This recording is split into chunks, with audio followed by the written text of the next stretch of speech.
2026 നിയമസഭാ തെരഞ്ഞെടുപ്പിൻ്റെ ഫലപ്രഖ്യാപനം പൂർത്തിയാകുമ്പോൾ 140 അംഗ കേരള നിയമസഭയിലേക്ക് 63 പേരാണ് കോൺഗ്രസിൻ്റെ ലേബലിൽ വിജയിച്ച് കയറിയിട്ടുള്ളത്.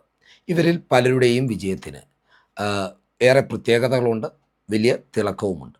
എന്നിരുന്നാൽ പോലും വ്യക്തിപരമായ എൻ്റെ ഒരു നിരീക്ഷണത്തിൽ ഇതിൽ ഏറ്റവും തിളക്കമുള്ള വിജയങ്ങളിലൊന്ന് എന്ന് പറയുന്നത് പത്തനംതിട്ട ജില്ലയിലെ റാന്നി നിയോജക മണ്ഡലത്തിൽ നിന്ന് വിജയിച്ച് കയറിയ കോൺഗ്രസ് നേതാവായിട്ടുള്ള KPCC ജനറൽ സെക്രട്ടറി ആയിട്ടുള്ള അഡ്വക്കേറ്റ് പഴകുളം മധുവിൻ്റെ വിജയമാണ്. ഇതിന് കൃത്യമായ കാരണങ്ങളുമുണ്ട്. അതെന്തൊക്കെയാണെന്നാണ് ഈ വീഡിയോയിലൂടെ വിശദീകരിക്കുവാൻ ആഗ്രഹിക്കുന്നത്. പത്തനംതിട്ട ജില്ലയിലെ ഇടതുമുന്നണിയുടെ കുത്തക സീറ്റാണ് റാന്നി എന്ന് വേണമെങ്കിൽ നമുക്ക് പറയുവാൻ കഴിയും. കോൺഗ്രസ്സിന് വലിയ വേരോട്ടമുണ്ടെന്നും വിജയസാധ്യതയുണ്ട് എന്ന് അവകാശപ്പെടുമ്പോഴും കഴിഞ്ഞ 30 വർഷക്കാലവും ഇവിടെ നിന്ന് തുടർച്ചയായി വിജയിച്ചത് ഇടതുമുന്നണിയുടെ നേതാക്കൾ തന്നെയായിരുന്നു. 1996 മുതൽ 2021 വരെ തുടർച്ചയായി 5 തവണ റാന്നിയിൽ നിന്ന് വിജയിച്ചു കയറിയത് പത്തനംതിട്ട ജില്ലയിലെ ഇപ്പോൾ CPMൻ്റെ ജില്ലാ സെക്രട്ടറി ആയിട്ടുള്ള നേതാവ് രാജു എബ്രഹാമാണ്. പിന്നീട് 2021 കേരള കോൺഗ്രസ് മാണി ഗ്രൂപ്പ് ഇടതുമുന്നണിയുടെ ഭാഗമായതോടെ ഈ സീറ്റ് CPM അവർക്ക് വിട്ടു നൽകുകയായിരുന്നു. പ്രമോദ് നാരായണനാണ്, ജോസ് കെ മാണിയുടെ ഒരു കാലഘട്ടത്തിലെ മനസാക്ഷി സൂക്ഷിപ്പുകാരനായിരുന്ന പ്രമോദ് നാരായണനാണ് അന്ന് റാന്നിയിൽ നിന്ന് മത്സരിച്ചതും വിജയിച്ചതും. പ്രമോദ് നാരായണൻ എല്ലാ ഘട്ടത്തിലും ജോസ് കെ മാണിയുടെ മനസാക്ഷി സൂക്ഷിപ്പുകാരനായി അറിയപ്പെട്ടിരുന്ന നേതാവാണ്. എന്നാൽ 2026 നിയമസഭാ തെരഞ്ഞെടുപ്പിന് മുന്നോടിയായി UDFിലേക്ക് ജോസ് കെ മാണി ചുവടുമാറുവാൻ ശ്രമിച്ചപ്പോൾ, അത്തരം നീക്കങ്ങൾ നടത്തിയപ്പോൾ ഇത് CPMനും മുഖ്യമന്ത്രിക്കും ചോർത്തിക്കൊടുത്തതോടെ പ്രമോദ് നാരായണൻ ജോസ് കെ മാണിക്ക് അനഭിമതനാകുകയായിരുന്നു. എന്നാൽ കൃത്യമായ രാഷ്ട്രീയ കണക്കുകൂട്ടലോടെ തന്നെയാണ് പ്രമോദ് നാരായണൻ ഇത്തരത്തിലൊരു വിശ്വാസവഞ്ചന ജോസ് കെ മാണിയോട് കാണിച്ചത്. കാരണം തനിക്ക് CPMൻ്റെ ആനുകൂല്യമാണ് കൂടുതൽ വേണ്ടത് എന്ന തിരിച്ചറിവിൻ്റെ പേരിലാണ് ജോസ് കെ മാണിയോട് വഞ്ചന കാണിച്ചുകൊണ്ട് CPMനൊപ്പം കേരള കോൺഗ്രസ് മാണി ഗ്രൂപ്പിനെ ഉറപ്പിച്ചു നിർത്തുവാനായി പ്രമോദ് നാരായണൻ രാഷ്ട്രീയ നീക്കങ്ങൾ നടത്തിയത്. ഇതിൻ്റെ പ്രതിഫലം ഇത്തവണ അദ്ദേഹത്തിന് റാന്നിയിൽ ലഭിക്കുകയും ചെയ്തു. കേരള കോൺഗ്രസിൻ്റെ സ്ഥാനാർത്ഥിയായിട്ടല്ല, സ്വന്തം സ്ഥാനാർത്ഥിയായിട്ടാണ് CPMകാർ റാന്നിയിൽ പ്രമോദ് നാരായണനെ ഈ തെരഞ്ഞെടുപ്പിൽ നോക്കിക്കണ്ടത്. അതിനുവേണ്ടി അദ്ദേഹത്തിൻ്റെ വിജയത്തിനു വേണ്ടി അവർ കൈമെയ് മറന്ന് പ്രവർത്തിക്കുകയും ചെയ്തു. ഇത്തരത്തിൽ CPMൻ്റെ സംഘടനാ സംവിധാനത്തോട് എതിരിട്ട് അവരുടെ ഒരു കുത്തക സീറ്റിൽ നിന്ന് വിജയിച്ചു എന്നുള്ളത് കൊണ്ട് മാത്രമല്ല, പഴകുളം മധുവിൻ്റെ വിജയത്തിന് ഏറെ തിളക്കമുണ്ടെന്ന് ഞാൻ അഭിപ്രായപ്പെടുവാൻ കാരണം, സാധാരണഗതിയിൽ ഒരു സ്ഥാനാർത്ഥിയെക്കുറിച്ച് അപവാദ പ്രചരണങ്ങളും അപകീർത്തി പ്രചരണങ്ങളും നടത്താറുള്ളത് രാഷ്ട്രീയ എതിരാളികളാണ്. എന്നാൽ രാഷ്ട്രീയ എതിരാളികളെ പോലെ തന്നെ സ്വന്തം ക്യാമ്പിൽ നിന്നും ഇത്തരം നിരവധി അപവാദ അപകീർത്തി പ്രചാരണങ്ങൾ പഴകുളം മധുവിന് നേരിടേണ്ടി വന്നിട്ടുണ്ട്. പഴകുളം മധു ഒരു രാത്രി ഉയർന്നു വന്ന ഒരു നേതാവല്ല എന്നതാണ് വസ്തുത. കൃത്യമായ സംഘടനാ പ്രവർത്തന പാരമ്പര്യമുള്ള യൂത്ത് കോൺഗ്രസ്സിലൂടെ ഉയർന്നു വന്നിട്ടുള്ള നേതാവാണ് പഴകുളം മധു എന്ന് പറയുന്നത്. തനിക്ക് തിരഞ്ഞെടുപ്പിൽ മത്സരിക്കുവാൻ ലഭിച്ച ഏക അവസരത്തിൽ കോൺഗ്രസ്സിന് വേണ്ടി ഇടതുകോട്ടയായിട്ടുള്ള പത്തനംതിട്ടയിലെ ഒരു ജില്ലാ പഞ്ചായത്ത് ഡിവിഷനിൽ നിന്ന് അട്ടിമറി വിജയം നേടുവാനും അദ്ദേഹത്തിന് സാധിച്ചിട്ടുണ്ട്. 2016 2021 ആറന്മുള സീറ്റിലേക്ക് കോൺഗ്രസ് സ്ഥാനാർത്ഥിയായി അവസാന നിമിഷം വരെ ഇദ്ദേഹം പരിഗണിക്കപ്പെടുകയും ചെയ്തിട്ടുണ്ട്. എന്നാൽ ഈ 2 അവസരങ്ങളിലും ഗ്രൂപ്പ് സമവാക്യങ്ങളാണ് പഴകുളം മധു എന്ന നേതാവിന് പ്രതികൂല ഘടകമായി മാറിയതും അദ്ദേഹത്തിന് കപ്പിനും ചുണ്ടിനുമിടയിൽ സ്ഥാനാർത്ഥിത്വം നഷ്ടപ്പെടുവാൻ ഇടവരുത്തിയതും. എന്നാൽ ഈ യാഥാർത്ഥ്യങ്ങളെല്ലാം മറച്ചു വെച്ചുകൊണ്ട് KC വേണുഗോപാലിൻ്റെ പെട്ടിപിടുത്തക്കാരനായ ഒരു നേതാവ് എന്ന നിലയിൽ പഴകുളം മധുവിനെ ചിത്രീകരിക്കുവാൻ ശ്രമിച്ചത് കോൺഗ്രസ്സിലെ തന്നെ എതിർ ക്യാമ്പുകളായിരുന്നു എന്നത് നഗ്നമായ ഒരു സത്യമാണ്. എല്ലാ കാലത്തും പഴകുളം മധു KC വേണുഗോപാലിൻ്റെ വിശ്വസ്തനായിരുന്നു എന്നത് വസ്തുതയായിരിക്കെ തന്നെ കോൺഗ്രസ് രാഷ്ട്രീയത്തിൽ എല്ലാവർക്കും ഓരോരോ ഗോഡ്ഫാദർമാർ ഉണ്ടാകും എന്ന രാഷ്ട്രീയ യാഥാർത്ഥ്യം മറച്ചുവെച്ചുകൊണ്ടാണ് ഇദ്ദേഹത്തിനെതിരെ വ്യക്തിപരമായ ഇത്തരമൊരു ആക്ഷേപം എതിർ ക്യാമ്പുകൾ ഉയർത്തിവിട്ടത്. എന്നാൽ കഴിഞ്ഞ 5 വർഷക്കാലം, അതായത് 2021 മുതൽ 2026 വരെയുള്ള 5 വർഷക്കാലം കൃത്യമായി ആസൂത്രണത്തോടുകൂടി റാന്നി കേന്ദ്രീകരിച്ച് പ്രവർത്തിച്ച് തൻ്റെ വിജയസാധ്യത ഉറപ്പിച്ച ശേഷമാണ് പഴകുളം മധു ഇത്തവണ ഇവിടെ സ്ഥാനാർത്ഥിയായി എത്തിയത്. ഈ വസ്തുത മനസ്സിലാക്കാതെ പോയവരാണ് റാന്നിയിൽ നിന്ന് പഴകുളം മധു ദയനീയമായി പരാജയപ്പെടുമെന്ന അഭിപ്രായ പ്രകടനങ്ങൾ നടത്തുകയും അദ്ദേഹത്തെ അധിക്ഷേപിക്കുവാൻ ശ്രമിക്കുകയും ചെയ്തിട്ടുള്ളത് എന്ന യാഥാർത്ഥ്യവും ഈ ഘട്ടത്തിൽ നാം ഓർക്കേണ്ടതാണ്.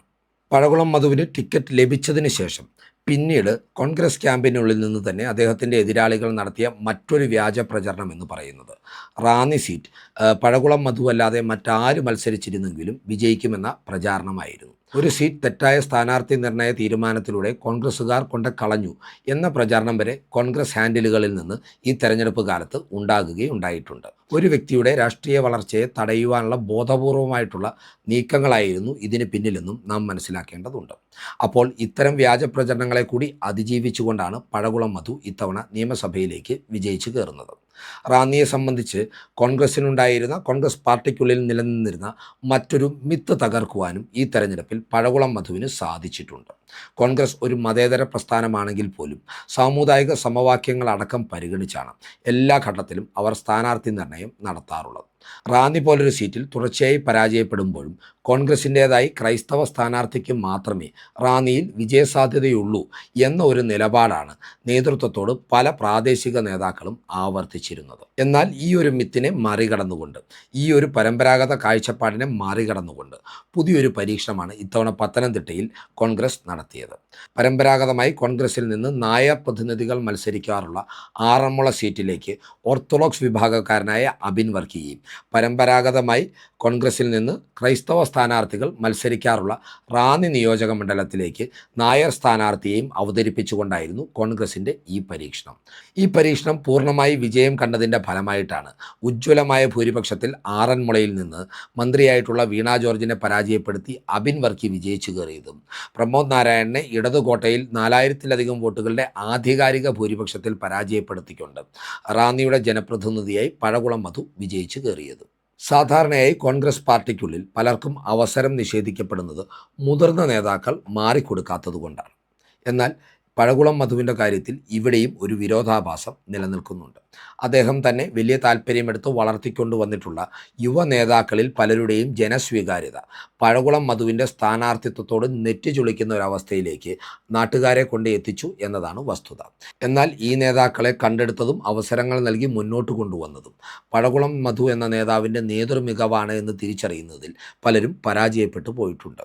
ഉദാഹരണമായി പറഞ്ഞാൽ റാന്നി നിയോജക മണ്ഡലത്തിൻ്റെ ഭാഗമായിട്ടുള്ള റാന്നി ഡിവിഷനിൽ നിന്ന് ഉജ്ജ്വല ഭൂരിപക്ഷത്തിന് തദ്ദേശ തെരഞ്ഞെടുപ്പിൽ ജില്ലാ പഞ്ചായത്തിലേക്ക് വിജയിച്ചു കയറിയ ആരോൺ ബിജ്ലി പനവേലിയായിരുന്നു 2026 റാന്നിയുടെ സ്ഥാനാർത്ഥിയാകേണ്ടത് എന്ന അഭിപ്രായ പ്രകടനങ്ങൾ ഉയർന്നു വന്നിരുന്നു. ആരോൺ മത്സരിച്ചാൽ അനായാസം വിജയിക്കുമായിരുന്ന മണ്ഡലത്തിൽ മധുവിന് കൊണ്ട് സ്ഥാനാർത്ഥിത്വം കൊടുത്ത് കോൺഗ്രസിൻ്റെ സാധ്യതകളെ ഇല്ലാതാക്കിയെന്ന വിമർശനസ്വരം KC വേണുഗോപാലിനെതിരെ പോലും പാർട്ടിക്കുള്ളിൽ നിന്ന് മുഖമില്ലാതെ ഉയർത്തിവിടുന്ന ഒരു വിഭാഗവും നിലകൊണ്ടിരുന്നു. ഇത്തരത്തിൽ തനിക്ക് പ്രതികൂലമായി ക്രിയേറ്റ് ചെയ്യപ്പെട്ട ഒരുപാട് പൊതുബോധങ്ങളെ അതിജീവിച്ചുകൊണ്ട് പഴകുളം മധു 4000-ലധികം വോട്ടുകളുടെ ഭൂരിപക്ഷത്തിൽ നിയമസഭാ തെരഞ്ഞെടുപ്പിൽ വിജയിച്ചു കയറുമ്പോൾ അതുകൊണ്ട് തന്നെ ഈ വിജയം ഏറെ തിളക്കമുള്ളതാണ്. ഒന്നാമതായി ഇടതുകോട്ടയിൽ നിന്നുള്ള വിജയം, രണ്ടാമതായി KC വേണുഗോപാലിൻ്റെ പെട്ടിപിടുത്തക്കാരൻ എന്നുള്ള പ്രചരണത്തെ അതിജീവിച്ചുള്ള വിജയം, മൂന്നാമതായി ഒരു സീറ്റിൽ ഒട്ടും വിജയസാധ്യതയില്ല എന്ന് സ്വന്തം ക്യാമ്പുകളിൽ നിന്ന് പോലും പ്രചരിപ്പിക്കപ്പെട്ടിട്ടും നേടിയെടുത്ത ഒരു വിജയം, നാലാമതായി യുവനേതാക്കളെ വെട്ടിനിരത്തിക്കൊണ്ട് അനർഹമായ ടിക്കറ്റ് പിടിച്ചെടുത്ത വിജയസാധ്യതയില്ലാത്ത സ്ഥാനാർത്ഥി എന്ന പ്രചരണത്തെ അതിജീവിച്ചുകൊണ്ടുള്ള വിജയം. അങ്ങനെ അനവധി പ്രതികൂല ഘടകങ്ങളെ രാഷ്ട്രീയ എതിരാളികളിൽ നിന്നും സ്വന്തം പാർട്ടിക്കുള്ളിൽ നിന്നും ഉയർത്തിവിടപ്പെട്ട അനവധി പ്രതികൂല ഘടകങ്ങളെ വളരെ മികവാർന്ന രീതിയിൽ പഴകുളം മധു എന്ന നേതാവ് അതിജീവിച്ച് റാന്നിയിൽ നേടിയെടുത്ത ഈ വിജയം കോൺഗ്രസ് സ്ഥാനാർത്ഥികളുടെ വിജയങ്ങളിൽ ഏറെ തിളക്കമുള്ളതാണെന്ന് പറയാതിരിക്കുവാൻ സാധിക്കുകയില്ല. ഏതൊക്കെയാണെങ്കിലും ഒരു കാര്യം ഉറപ്പാണ്, റാന്നിയെ സംബന്ധിച്ച് ഇനി ഒരു പുതിയ ചരിത്രമാകും സൃഷ്ടിക്കപ്പെടുവാൻ പോകുക. കോൺഗ്രസിൻ്റെ വലിയൊരു ആധിപത്യം ഈ നിയോജക മണ്ഡലത്തിൽ സ്ഥാപിച്ചെടുക്കുവാനും അത് നിലനിർത്തുവാനും പഴകുളം മധു എന്ന മികച്ച പാർലമെൻറ്റേറിയനും സംഘാടകനും സാധിക്കും എന്ന കാര്യമാണ് അത്. ഈ രാഷ്ട്രീയ ചിന്തകൾ പ്രേക്ഷകർക്കായി പങ്കുവെച്ചുകൊണ്ട് ഈ വീഡിയോ ഇവിടെ അവസാനിപ്പിക്കുകയാണ്. കൂടുതൽ രാഷ്ട്രീയ വാർത്തകൾക്കും വിശകലനങ്ങൾക്കുമായി ഞങ്ങളുടെ ചാനൽ സബ്സ്ക്രൈബ് ചെയ്യുക. നന്ദി.